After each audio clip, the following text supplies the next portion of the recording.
David, it did seem like a pretty grim set of numbers heading into 2025. How would you characterise the state of the Australian economy? Look, it's a two-speed economy. Of course, we've got the public sector, the care economy booming, as we saw yesterday with the budget numbers. But the consequence of that is that interest rates are at restrictive levels, and the consumer in particular is under a lot of pressure. No signs yet of consumer spending recovering. So we've got at the moment a fairly and building construction also constrained. So yeah, we've got I guess ongoing squeeze on the private sector.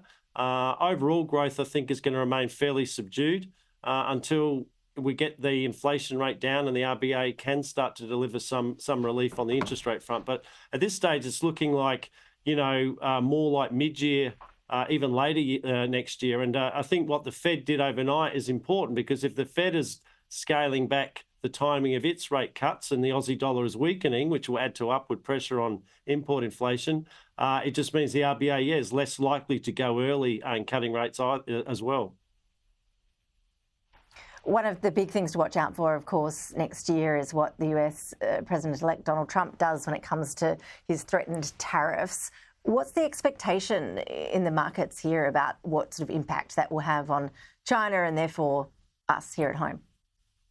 Well, I think, China's obviously in the firing line. They're probably the country most at risk from the Trump tariff increases, and hence, we are potentially collateral damage in that stoush between the US and China. One of the risks, I think, is if China is forced to, take more imports from the US, it may take less from us in some areas, wine, for example. But at the moment, we still don't know exactly what Trump will do. We know he talks tough.